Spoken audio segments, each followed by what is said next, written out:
Depuis des années, ses œuvres touchent des lecteurs partout dans le monde. Il raconte l'Algérie, ses histoires, ses défis avec une voix forte et unique. Il vient d'être honoré en Espagne, une reconnaissance de plus pour une œuvre qui dépasse les frontières. Yasmina Khadra, voix majeure de la littérature algérienne.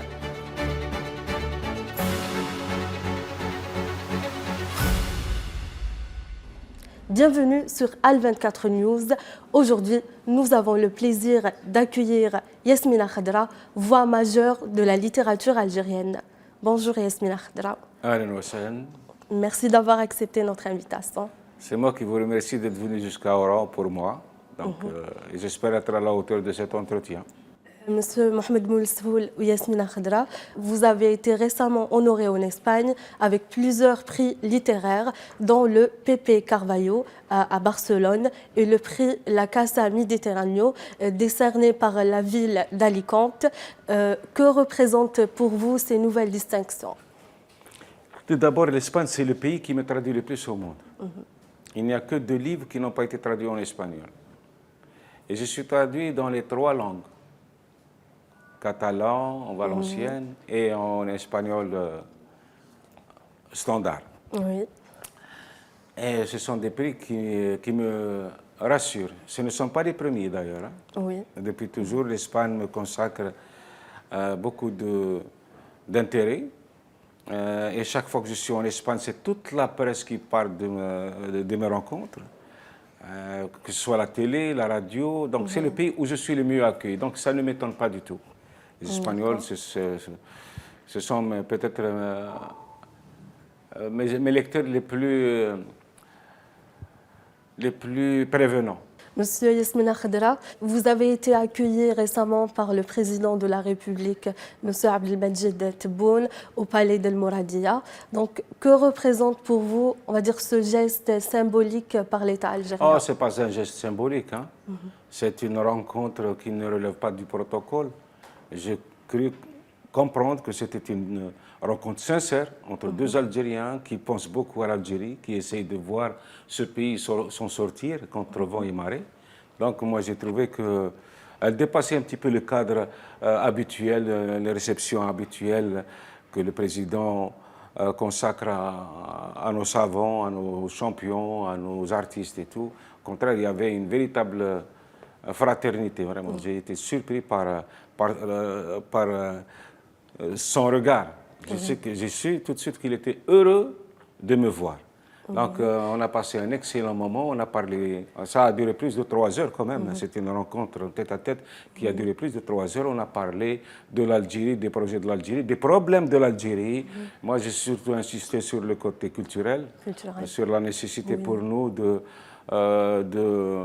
de faire en sorte que le livre, le théâtre, la musique retrouvent leur place essentielle dans notre société. Parce que quand même, c'est un peuple qui manque un petit peu de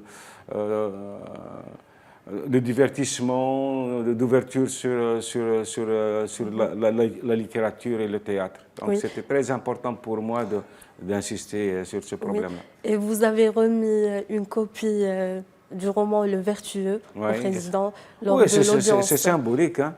Les Vertueux, je l'ai remis à un homme que je considère comme un homme vertueux. Et pourquoi vous avez choisi parce que vraiment, il répond un petit peu à ce que nous attendons tous du président. Voilà, et voilà, moi, j'aime pas beaucoup parler de ça parce que ça pourrait peut-être me faire passer pour un démagogue, mais moi, je suis un homme du Sahara. Moi, c'est quelqu'un qui m'a beaucoup touché. Cette rencontre m'a beaucoup touché. Voilà, et ça m'a permis aussi de connaître un peu plus le président. Et je lui avais dit d'ailleurs, que maintenant je suis en train de vous découvrir. Et j'espère tout simplement que nous puissions accéder enfin aux moyens de nos ambitions. Parce que l'ambition existe. Il nous faut maintenant les moyens. Et parmi les moyens les plus importants, c'est la conviction. Il faut être convaincu. et Les Vertueux, roman paru en 2022 qui raconte l'histoire de Yassine, oui, un jeune berger algérien qui a Même été pas berger, envoyé. c'est un Algérien de l'époque, on est en 14. 1914. C'était un garçon qui ne connaissait rien du monde, c'est-à-dire il ne savait pas ce qui se passait en dehors des contours de son douar. Voilà, il végétait. Aujourd'hui, il est verger, demain, il est gardien Oui. dans un verger. Et enfin, il se débrouillait. C'était la misère la plus absolue. Et puis, c'est un livre qui explique l'Algérien d'aujourd'hui. Si on veut connaître l'Algérien d'aujourd'hui, à 2025 ou le 21e siècle, il faut revenir à cette époque. C'est l'époque où l'Algérien a traversé toutes les épreuves possibles et imaginables. C'est quelqu'un qui a touché le fond 1 milliard de fois et qui a réussi à surmonter tout ça. Oui. D'ailleurs, c'est le roman qui a profondément touché les lecteurs partout. C'est mon meilleur roman. C'est mon meilleur roman. Je suis très fier et je n'ai pas peur de dire que c'est l'un des plus beaux romans de ces 100 dernières années. Oui. Et par rapport à votre dernier roman, Cœur d'amande ou Qalb al-Louz, donc qui raconte ou bien qui évoque l'histoire de Nestor, un jeune qui vit avec sa grand-mère aimante parce que sa maman qui a été rejetée par. Mais le roman, il est beaucoup moins, comment dirais-je, il est beaucoup moins percutant que les Vertueux, mais c'est un roman très sympathique. Et à travers ce livre, j'essaie de donner du courage à ceux qui en ont besoin. Vous savez, nous vivons une époque absolument scélérate, une époque injuste, cruelle, et souvent, il y a tellement de tourments que tous les repères ont été faussés, et il y a beaucoup de personnes qui sont un petit peu égarées dans leurs propres soucis. Et moi, j'essaie à travers ce livre de leur donner la force de se réinventer, la force de se relever malgré tous les échecs. Vous explorez des émotions, on va dire, profondes, l'espoir, l'amour. Ben oui, moi, ça a toujours été mon combat. Permettre à l'être humain de s'éveiller à la chance qu'il a d'être en vie. Parce qu'il y a beaucoup de gens qui ne savent pas que c'est une chance inouïe d'être en ce monde. C'est une chance inouïe. Et quand je vois que il y a des guerres partout, il y a des gens qui meurent à l'âge de 20 ans, qui sont complètement disloqués par des bombes. Je trouve ça navrant. Oui, donc pensez-vous que la littérature, on va dire, donne la voix à ceux qui n'ont pas de voix? Il n'y a pas que la littérature. Hein. Toute personne qui essaye de porter en lui des angoisses et en même temps les aspirations d'une nation, ben, il donne la voix à ceux qui n'ont pas voix au chapitre. C'est tout. Donc la littérature, c'est une arme à double tranchant. Hein. Il y a des écrivains magnifiques, il y a des écrivains maléfiques. Il y a des écrivains qui passent leur temps à essayer de dépoussiérer les passerelles entre les peuples, d'aider ceux qui ont besoin d'aide, d'éclairer et d'éveiller les consciences. Il y en a d'autres qui sont dans la discorde, dans la haine, dans le complot, dans tout ce qui est stupide et dégradant. Oui, et revenons à votre dernier roman, Cœur d'amande. C'est une histoire gorgée d'humanité. Donc, on est loin de la trilogie de Les Hirondelles de Kaboul, l'attentat et les sirènes de Bagdad. Oui. Mais c'est pas du tout la même chose. Peut-on penser que vous vous éloignez de ce qu'on appelle la littérature politique à travers... Non, moi, je ne m'éloigne. Ce sont les gens, ce sont des raccourcis. Hein. Les gens qui me suivent savent que je me diversifie. J'aime parler de tout ce qui me touche. Bon, j'ai écrit la trilogie, les Hirondelles de Kaboul, les sirènes de Bagdad et l'attentat, pour dire à l'Occident qu'il se trompait grossièrement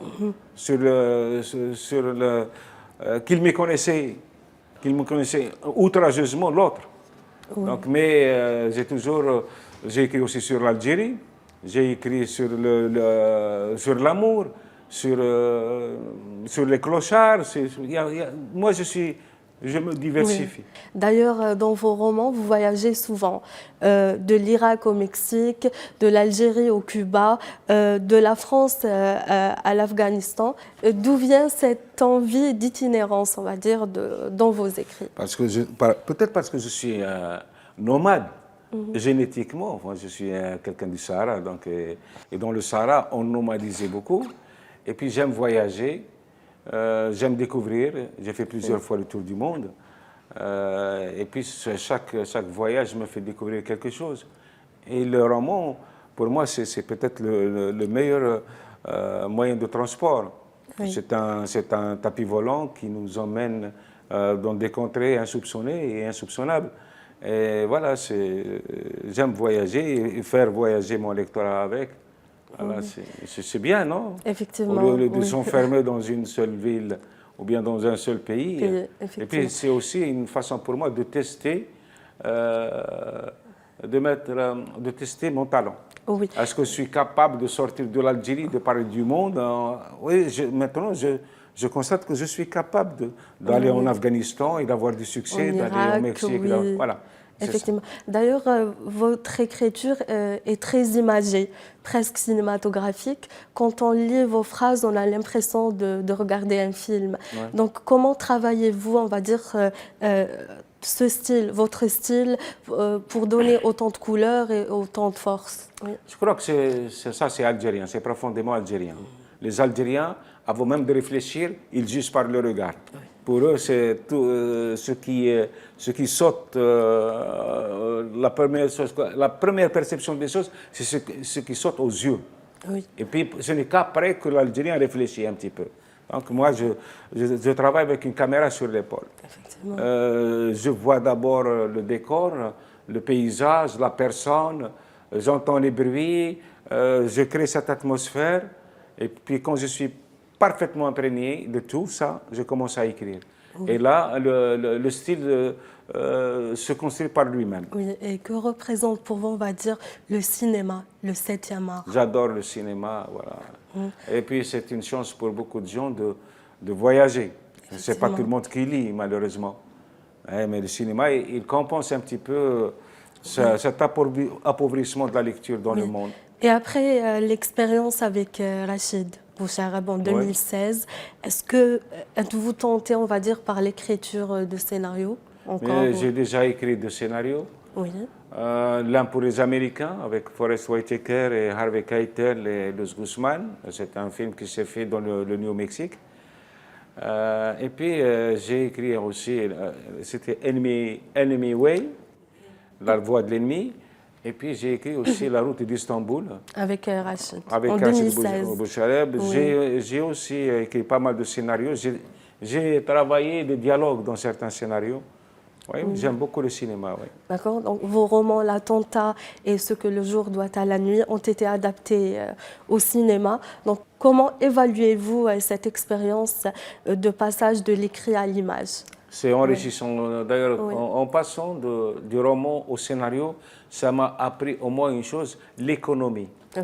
L'économie des mots et aller à l'essentiel. Donc, déjà, avant, quand j'écrivais, les dialogues étaient très longs. Ils étaient torrentiels, ils ne s'arrêtaient pas. Oui. Maintenant, je suis dans le laconisme mais percutant. Je suis très laconique par endroits, pas toujours, et je vais à l'essentiel. Alors, ça ne veut pas dire que lorsque mes dialogues longs manquaient ce n'était pas essentiel, au contraire. Oui. Mais quelquefois, quand on réduit un petit peu cet élan, on peut peut-être trouver une percussion beaucoup plus forte. Oui. Est-ce qu'il y a d'autres projets d'adaptation qui sont en cours? J'aimerais bien.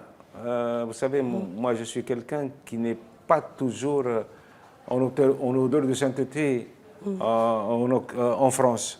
Il y a beaucoup de gens, je dis bien beaucoup, de réalisateurs et de producteurs qui voulaient adapter soit mes romans, soit me solliciter pour écrire des scénarios. Oui. Et ça se passe très bien, mais lorsqu'on passe au côté du financement et on dit yes, Mina Khadra, il dit non. Oui. Donc, par exemple, il y a un Sri Lankais qui voulait faire La dernière nuit du Rice. Il a acheté 2 options. Et puis, il est allé partout. Il a frappé à toutes les portes, il n'a jamais eu de soutien nulle part. Donc, il a abandonné le projet. Il y a aussi pour Les Anges meurent de nos blessures. D'accord. Il y a quelqu'un qui voulait l'adapter, mais pour son pays. Oui. C'est-à-dire, l'histoire, et non seulement il la déporte dans son pays, mais il veut en faire une histoire totalement... Oui. Y voilà. a-t-il un roman que vous voulez voir à l'écran, peut-être? Les vertus, oui, il ferait une formidable Oui. série parce que les Algériens ont besoin de découvrir ce livre à travers l'image. Il y a aussi Aquarelle Vélo. Ils sont en fin de préparatifs. Voilà, d'ailleurs, il va être réalisé par un Algérien, Très bien. un binational. Ici en Algérie? Ah, je le sais, je l'espère. Parce que la dernière fois, avec Ce que le jour doit la nuit, la présidence, il faut le dire, avait refusé que le film se fasse en Algérie. Et c'était pour moi la plus grande offense que l'on puisse faire à une œuvre algérienne. Surtout une œuvre algérienne qui a fait découvrir le villagerie au Salado au monde entier. Donc il faut, et j'ai été très outré. Et malgré toutes les acrobaties que j'avais fait, ben, je n'ai eu droit qu'à 10 minutes. D'accord. 10 minutes pour filmer la place d'Armes d'Oran et un peu le port d'Oran, et c'est tout. C'était une horreur. Et le film s'est fait en Tunisie. D'accord. Et j'espère que nos films se feront en Algérie. Je suis certain que les méthodes vont changer et les approches aussi. Yasmina Khadra, beaucoup d'écrivains ont dénoncé ce qui se passe actuellement à Gaza, en Palestine, donc avec l'épuration ethnique et les crimes de guerre commis par l'occupant israélien contre la population civile. Donc comment réagissez-vous à ces génocides? D'abord, c'est vrai qu'il y a beaucoup d'écrivains qui ont dénoncé le génocide qui s'opère impunément et sous le regard du monde entier, dans l'indifférence presque totale. Mais il y a aussi beaucoup d'écrivains qui soutiennent aussi ce génocide. C'est ce que je ne comprends pas. Que des gens s'indignent, dénoncent ou condamnent ce qui se passe en Palestine, c'est tout à fait normal. Mais que des gens insistent pour faire croire que ce que fait Israël, toutes les atrocités commises par Israël en Palestine soient considérées comme un acte presque vaillant, ça c'est ce qui me dépasse, ça me dépasse. Et je pense qu'on assiste à quelque chose qui dépasse l'entendement. On a vu le nazisme peut-être de temps en temps, quand on parle de la barbarie et du paroxysme de l'horreur, on se tourne vers ce qu'ont fait les nazis dans les années 40, 30-40, mais quand même les nazis à un certain moment, ils se sont battus contre les plus grandes puissances du monde. Oui. D'accord? Mais là, qu'est-ce qu'on voit en Israël?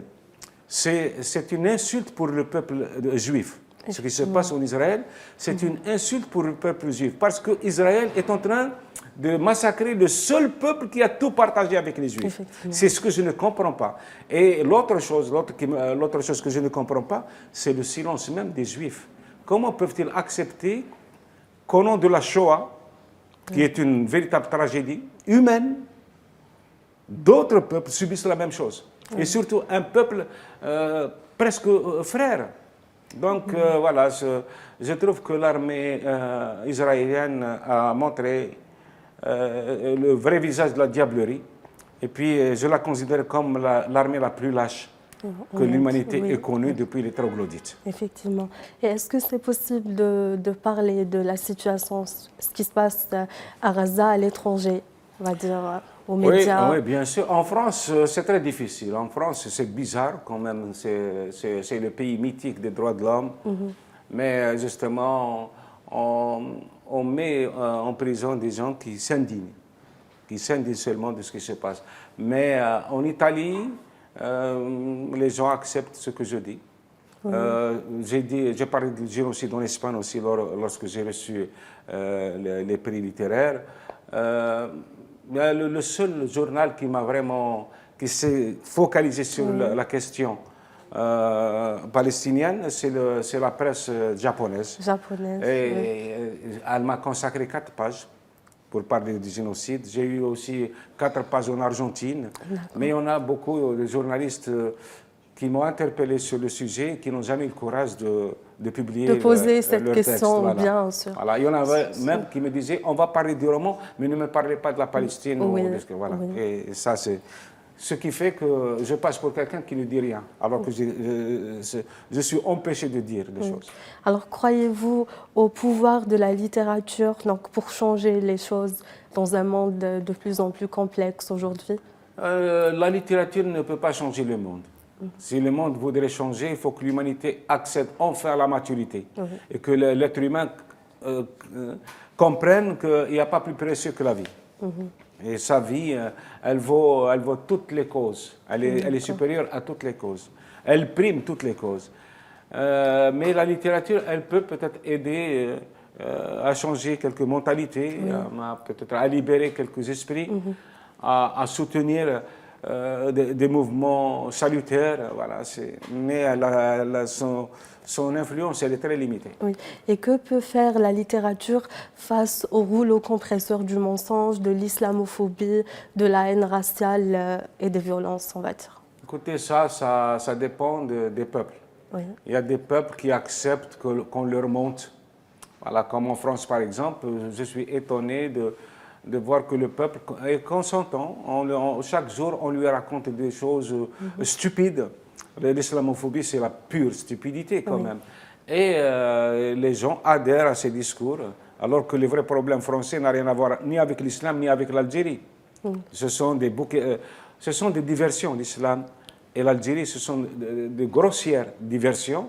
Et j'attends que le peuple français puisse se poser la question de savoir où veulent en venir tous ces plateaux de télé qui n'arrêtent pas de haranguer, d'insulter et de provoquer les musulmans. Parce que finalement, le vrai danger ne vient pas des musulmans, il ne vient pas des immigrés, il vient de ces plateaux-là qui essaient par tous les moyens de semer la zizanie au sein d'une même société. La France, on la reconnaît à travers ses équipes de football, à travers ses artistes, à travers son cinéma, mais on ne la reconnaît pas politiquement. C'est une France qui est complètement absente et qui ne se rend pas compte qu'on est en train de lui creuser un beau petit fossé. Effectivement. Yasmina Khadra, votre parcours est singulier. De l'armée, vous êtes passé à la littérature. Donc, qu'est-ce qui vous a guidé vers l'écriture? J'ai commencé à écrire avant de porter l'uniforme. Il faut que les gens le sachent. Parce que beaucoup de gens pensent que j'ai commencé à écrire après avoir quitté l'armée. C'est faux. Quand j'ai quitté l'armée, j'avais déjà 8 livres qui étaient publiés et j'étais déjà connu dans 12 pays. Donc j'ai commencé à écrire très jeune, je suis venu au monde pour écrire. Votre premier roman, c'était Houria, non? Oui, Houria, c'était un recueil de nouvelles. C'était mon premier recueil de nouvelles, écrit à l'âge de 17 ans. Mais à l'époque, en Algérie, quand on déposait un manuscrit à l'ENAL, l'entreprise nationale du livre, il n'était pas étonnant que l'on reste pendant 10 ans, 15 ans sans nouvelles. Et je me rappelle, j'ai découvert le recueil de nouvelles publié la veille d'un très grand moment de chagrin, parce que je venais de rompre avec ma toute première fiancée. Donc, j'étais très triste et au matin, je me baladais à Oran, j'entre dans une librairie et je trouve mon livre. On ne m'avait même pas annoncé sa sortie. C'est dire le mépris qu'on avait pour les écrivains à l'époque. Et il y avait des caricatures récurrentes qu'on trouvait régulièrement dans la presse, que ce soit arabophone ou francophone, où l'on montre un jeune homme fringant déposer un manuscrit à la maison d'édition à la SNEC, par exemple, et puis la caricature d'à côté, c'est un vieillard complètement racorni, déglingué, appuyé sur une canne et qui attend toujours une réponse qui ne viendra jamais. Effectivement. Et même la poésie. Ben, la poésie, moi quand j'étais petit, je voulais être poète en arabe. D'accord. Et partout où je vais, quand on parle de ce sujet-là, je dis au monde entier que les plus grands poètes au monde, ce sont les poètes arabes. Il n'y a pas un poète arabe, c'est avec un vers, il peut décider d'un destin. Exactement. Mais malheureusement, je n'ai pas été encouragé. Et ce qui est étrange dans notre pays, c'est que les gens contestent votre propre vie. C'est-à-dire, vous vivez des choses et ils disent non, on n'est pas d'accord. On vous arrache un bras, ils disent non, on n'est pas d'accord. Moi, je n'ai pas été encouragé par mes professeurs d'arabe. Quand je proposais mes qasidas à ces gens-là, et ils m'humiliaient devant tous mes camarades de classe. Il me reprochait le qafia, les fautes, le lexique, les fautes d'orthographe, alors que j'étais un enfant de 12-13 ans. Au lieu de s'attarder sur cette petite vocation naissante qui encore embryonnaire, encore béquillarde, tatillonnante, non, c'était l'humiliation. Et je me rappelle quand j'ai dit ça, dans la presse le lendemain, les gens étaient outrés. Je crois qu'il faut que beaucoup d'Algériens aillent se faire soigner. Voilà. Déjà une anecdote avec votre professeur d'arabe concernant une production écrite ou bien un texte par rapport à la description du village. Al-Qaria, oui, à l'époque, on nous donnait beaucoup de... on nous demandait de parler de la campagne. Oui. Donc, moi, malheureusement, je n'étais pas dans le moule. C'est-à-dire, quand je parle de quelque chose, j'essaie d'être le plus proche possible de la réalité. Et donc, moi, je me rappelle, c'était à l'époque, pour nous, les enfants, les élèves, القرية c'était المناظر الخلابة والهواء الطلق والطيور تزقزق. كتبت واحد النص اللي شتموني عليه بزاف. نقولها لك. Bon, je vais parce que je l'ai appris par cœur. Oui. Mais je vais le dire exactement comme je l'ai écrit à l'âge de 11 ans. D'accord. القرية تعلن عن نفسها من بعيد بروائحها الكريهة وحينما أنا أمشي في الطريق فبالذباب تتلاطم حولي كأنها أمواج طوفان. ولما دخلت القرية وجدت نفسي أمام أكواخ حقيرة وأناس تشبه الأشباح. هناك ديك تنتفت ريشه وهناك كلب سلخت جلده. Alors le professeur il s'est arraché. C'est une description réelle, on va dire. Je garde ça, cette formule de mon professeur d'arabe. يقول لي اخرس يا خسيس هذا هو وين كنت انت في جهنم ولا كنت في قرية. Yasmina Khadra, quel est le roman que vous avez toujours voulu écrire mais vous n'avez pas pu ou bien pas osé encore? Non, pour le moment, le roman que je voulais écrire, je l'ai écrit. En toute modestie ou bien en toute mégalomanie, c'est les vertueux. Les vertueux. J'ai toujours rêvé d'écrire quelque chose qui est capable de me porter au-delà des nuages, et c'est les vertueux. N'empêche que les autres aussi ont eu beaucoup de succès. D'ailleurs, le livre préféré de mon lectorat, il y en a 3. Rares sont ceux qui parlent des vertueux. Il y a ce que le jour doit la nuit, ou l'attentat, ou les hirondelles de Kaboul. Oui. Voilà, mais j'aimerais bien écrire d'autres vertus, c'est sûr. Inch'Allah. Ouais. Et vous dites que vous aimez la littérature russe. Donc quel est le secret de cet amour? J'aime la littérature russe parce qu'elle est directe. Oui. Elle est très proche. C'est une littérature réelle. Elle est palpable. Et il y a aussi, ils écrivent avec une caméra sur l'épaule. Quand on lit par exemple Solokov ou Gogol, Nicolas Gogol, ou Pushkin, ou bien Dostoïevski, que je n'aime pas beaucoup, ou Tolstoï, enfin Gorky et tout, on est vraiment dans le texte et dans l'image, on est dans l'atmosphère, on entend les bruits, on sent les odeurs, il y a de l'émotion. Voilà, pour moi, un grand romancier, ce n'est pas celui qui écrit correctement. Un grand romancier, c'est celui qui arrive à insuffler une âme à un texte. Il faut que le livre vibre, il faut qu'il ait une vie, il faut qu'il ait un pouls, on l'entend, on le touche. Voilà, il s'accélère quand on est dans l'émotion intense, il se stabilise quand on passe à quelque chose de paisible. C'est ça un roman, c'est une vie. Oui, pour les Algériens, peut-être des Algériens que vous appréciez le plus. C'est Malek Haddad. Mais j'aime tous les Algériens. C'est parce que j'aime tous les Algériens que je suis devenu l'écrivain d'aujourd'hui. Et je dis aux écrivains jeunes, ou bien aux moins jeunes, si vous détestez les écrivains, n'importe lequel, vous ne serez jamais de grands écrivains. Effectivement. Jamais. Parce que chaque écrivain nous apprend quelque chose. Certains nous apprennent la complexité, d'autres la facilité, d'autres la beauté. Et celui qui passe son temps à médire des écrivains, c'est d'abord un très mauvais écrivain. Parce qu'un écrivain qui parle des autres écrivains en mal, c'est un écrivain qui a raté sa vocation. Donc vous appréciez Malek Haddad. Malek Haddad, j'aime beaucoup Mouloud Maamri,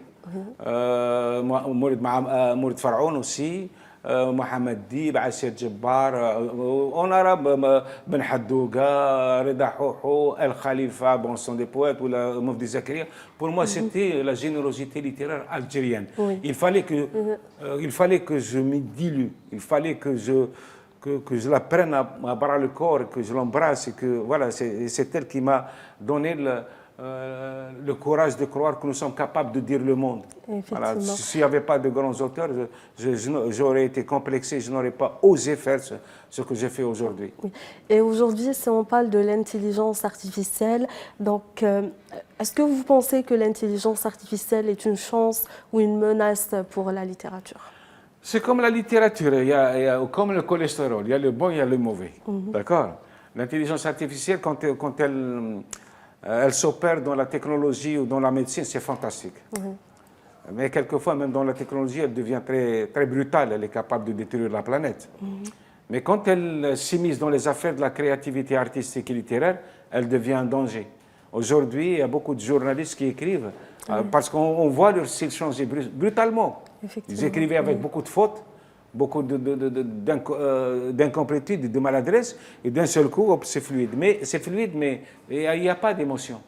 C'est-à-dire là où l'homme intervient, où il peut avoir un ascendant sur l'intelligence artificielle dans le domaine artistique et littéraire, c'est l'émotion. L'émotion.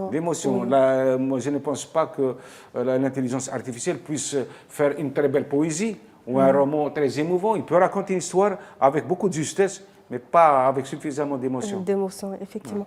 Et Yasmine Khadra, vous avez toujours défendu l'Algérie à l'étranger. Donc, que signifie pour vous être un écrivain algérien, on va dire? L'Algérie, c'est normal. N'importe quel citoyen digne de son nom défend sa patrie. Qu'il soit sénégalais ou coréen ou japonais ou tchadien, il défend son pays, c'est normal. Parce que c'est notre mère. C'est notre terre, c'est notre mémoire, c'est notre avenir. C'est normal que je défends l'Algérie. Et dans le monde d'aujourd'hui? Dans le monde d'aujourd'hui, oui. Il faut s'armer, il faut être plus déterminé aujourd'hui encore. Notre pays, il est visé par beaucoup de scélératesse. C'est un pays qui dérange beaucoup d'autres nations parce qu'il est resté droit dans ses bottes. C'est un peuple qui continue d'aimer la Palestine. Non pas parce qu'elle est arabe ou musulmane ou chrétienne, non, parce que c'est une cause juste. L'Algérie, c'est un peuple qui défend la cause juste. Il a connu le colonialisme, il a connu les exactions les plus monstrueuses, et il ne supporte pas que d'autres peuples la subissent ou les subissent. Donc, le peuple sahraoui. Mais aujourd'hui, malheureusement, on voit beaucoup de nations renoncer à leur dignité, à leur libre arbitre. Et comment dirais-je, ils n'ont plus de compassion pour les autres nations. C'est l'animalité qui est en train de se répandre à travers la planète. Et je suis très fier d'appartenir à un peuple qui n'a pas baissé les bras, pour ne pas dire autre chose, et qui reste égal à lui-même. Le peuple, que ce soit le peuple sahraoui ou n'importe quel peuple colonisé dans le monde, nous nous opposons à tout ce qui empêche les peuples de vivre dans leur dignité et dans la liberté. Yasmine Khadra, vous êtes très élue en Algérie.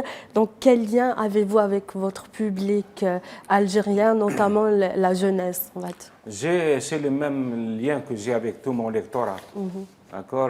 Je suis fan de mes lecteurs, moi. Ce sont eux qui m'encouragent, qui me soutiennent, qui me permettent d'avancer et de continuer d'écrire. D'accord. Donc le lien c'est vrai qu'avec les Algériens, ça a une touche particulière quand même, c'est les miens. Et ils me comprennent, ils saisissent très facilement mes codes, ils savent qui je suis. Mais c'est le même enthousiasme que je rencontre, que ce soit au Japon, ou bien au Brésil, au Mexique. Et vous savez que ce qui me rend encore plus... ce qui me flatte encore plus, c'est que ce ne sont pas les Algériens qui sont mon plus grand lectorat. ce sont les Tchadiens. Les Tchadiens. Donc voilà, en Afrique, ça me touche vraiment. Mais votre rapport avec les intellectuels algériens ou bien arabes est souvent, on va dire, difficile, complexe. Donc d'où vient cette difficulté? L'incompréhension. Ce sont des gens qui ne m'ont jamais compris, et qui n'ont jamais cherché à me comprendre. Puis je porte une casquette, j'ai été soldat et pour eux, ils ont un rapport à l'armée qui est conflictuel. Ils ont gardé ça, ils pensent que voilà, quelqu'un qui déteste l'armée, il doit s'attaquer à Yasmina Khadra, quelqu'un qui déteste les musulmans pratiquants, il faut qu'il s'attaque à Yasmina Khadra parce que moi je suis un musulman pratiquant et un hajj, quelqu'un qui est dans l'opposition. Je suis un peu là, je suis l'ennemi commun. Je ne suis pas l'ennemi public, je suis l'ennemi commun. Oui. Mais ça, je trouve ça désolant. Parce que moi, je suis une locomotive et je peux tirer beaucoup d'Algériens vers le salut. Oui. Vous dites que depuis 2008, vous êtes boycotté par les milieux littéraires et médiatiques en France. Donc pourquoi ce boycott? D'abord, je ne le dis pas, c'est un fait. Oui. C'est un fait. Depuis 2008, je n'ai reçu aucun prix en France. Et pourtant, j'ai écrit Les Vertueux. Oui. J'ai écrit La Dernière du Reich, qui est le seul roman de langue française à avoir été simultanément traduit dans 10 pays en 8 langues. Jamais une œuvre française ou francophone n'a été traduite de cette manière, jamais, et jusqu'à maintenant. Donc, il se trouve que voilà, je ne comprends pas et puis c'est pas tellement important. Pensez-vous que cela est lié à votre positionnement en tant qu'écrivain algérien, peut-être engagé dans un contexte il y a beaucoup d'écrivains de relations tendues entre l'Algérie et la France? Non, il y a beaucoup d'écrivains algériens qui portent l'étendard algérien, qui défendent l'Algérie, mais ils n'ont pas le même traitement que moi. Moi, c'est autre chose. Peut-être que je suis un écrivain particulier. Quand même, il ne faut pas oublier que je suis l'écrivain de langue française vivant le plus traduit au monde. Oui. Donc, il y a des gens qui n'acceptent pas ça. Surtout, ça vient d'un Algérien, et ça vient d'un ancien militaire, et ça vient d'un quelqu'un qui n'est pas dans les réseaux et qui n'est pas dans les lobbies. La majorité des grands écrivains algériens ont été portés par les lobbies et les réseaux, et les réseaux parisiens. Moi, je n'appartiens pas à ça et je suis très fier de constater que j'ai réussi grâce à mon lectorat, et grâce à quelques probités intellectuelles. Oui, et pour la relation entre l'Algérie et la France aujourd'hui? C'est désolant. C'est désolant parce que les deux peuples, le peuple français et le peuple algérien, sont très proches, ils ont une histoire commune et ils ont besoin de vivre dans la sérénité et peut-être même dans la fraternité. On a souffert. C'est vrai que les Algériens ont souffert beaucoup plus que les Français, mais n'empêche que le monde évolue. Hein. La France s'est bien réconciliée avec l'Allemagne, qui pendant des années a humilié la France. Elle en a fait des collabos quand même, c'est terrible. Mais ils ont réussi quand même à surmonter tout ça, à surmonter tous les traumatismes historiques et à reconstruire de nouvelles alliances, de nouvelles complicités et tout. Donc je ne vois pas pourquoi certains empêchent nos deux peuples de se réconcilier.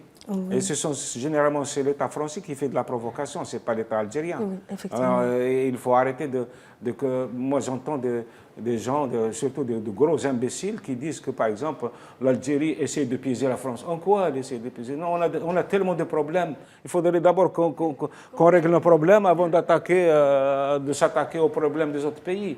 Donc, non, c'est désolant. Vraiment, c'est désolant. Et je trouve que l'Algérie est devenue aujourd'hui une diversion pour l'incompétence de beaucoup de gouvernants français. Il y a depuis quelques années, depuis quelques gouvernements, il n'y a plus de grands hommes ni de grandes femmes, de grandes dames d'État. Oui. On voit, ce sont des aventuriers, des carriéristes, des gens qui ne reculent devant rien pour essayer d'accéder à un poste. Voilà, c'est terrifiant. La France mérite mieux, beaucoup mieux que les gouvernements d'aujourd'hui. Oui. Yasmina Khadra, vous êtes lu et reconnu dans le monde entier, mais votre lien avec l'Algérie reste central dans vos écrits. Donc, quelle place, on va dire, tient aujourd'hui votre pays dans vos récits? Mais c'est tout à fait normal, bien sûr. Bizarrement, il y a beaucoup de gens qui me reprochent d'écrire, par exemple, sur le Mexique, le Liban, enfin sur le monde entier, et pas sur l'Algérie.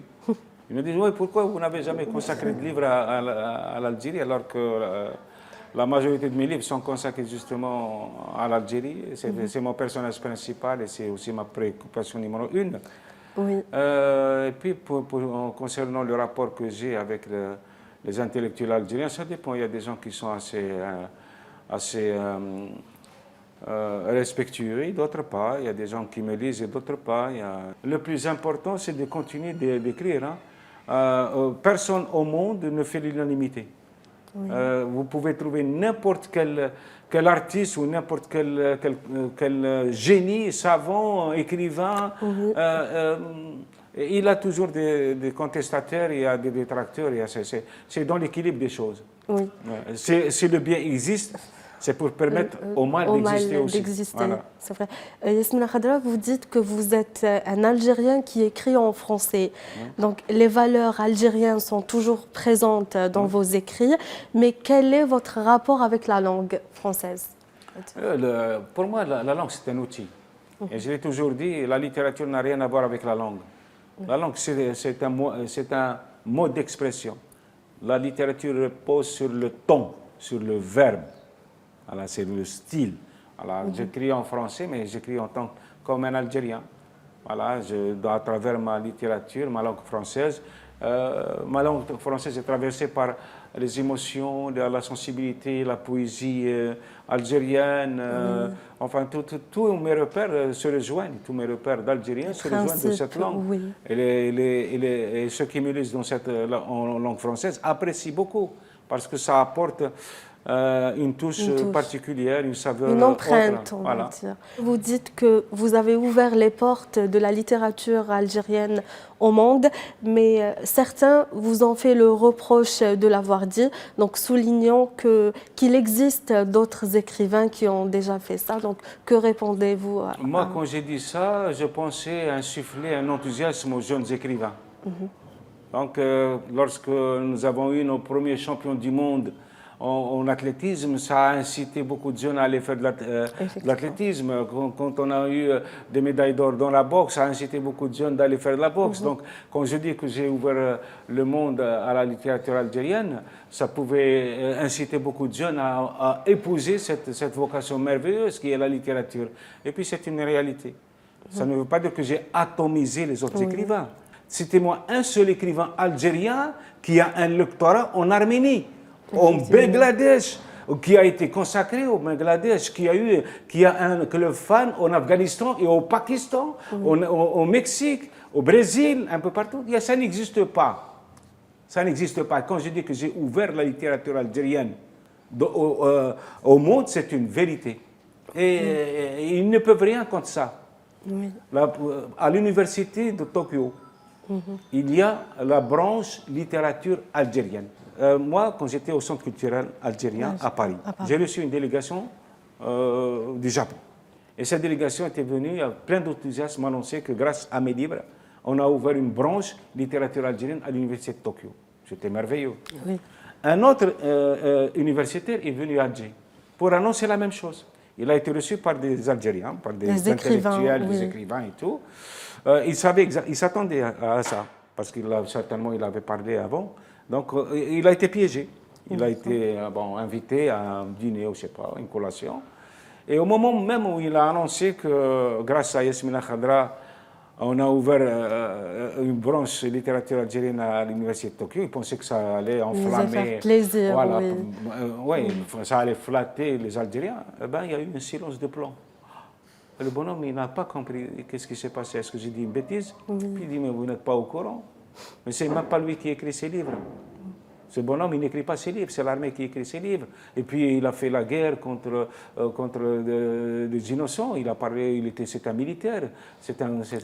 Ils ont fait tout pour salir votre image. Et le bonhomme, il était tellement choqué. Oui. Il était tellement choqué qu'en retournant au Japon, il est allé voir mon éditeur. Oui. Il lui a dit, écoute, je crois que tu es en train de faire une bêtise en publiant, en traduisant Yasmina Khadra. Voilà ce qu'on m'a dit en Algérie. Et mon éditeur, il a arrêté de me... alors que j'avais plein de succès là-bas, il a arrêté de me traduire. Il est revenu il y a 3 ans pour reprendre. Il m'a dit, écoutez, on m'a trompé, je ne savais pas. J'ai dit, moi, quand on se Vous trompe n'avez une pas fois avec moi, c'est accepté, fini, oui. je ne reviendrai jamais avec vous. Voilà, c'est vous dire ce que c'est qu'être algérien dans un monde qui accepte de s'enténébrer davantage, qui refuse de sortir à la lumière, qui a une haine mais viscérale pour tout ce qui est beau, tout ce qui est grand, tout ce qui est génial. Voilà, c'est vraiment... Moi, je comprends les gens qui font la fierté de la NASA, qui font la fierté de l'Orsoïs, Moi, vous savez, il y a un Algérien qui a fait 300 km en Chine pour venir me voir à Pékin, et c'est un ingénieur qui travaille à la télé chinoise. Un Algérien. Je n'en revenais pas. J'ai dit quoi avec tous les ingénieurs qu'ils ont, avec tout... Eh bien oui, les Algériens, c'est des génies. Yasmina Khadra, vous parrainez des associations ici en Algérie et à l'étranger. Donc, parlez-nous un peu de ces associations. Oui, c'est bien de parrainer.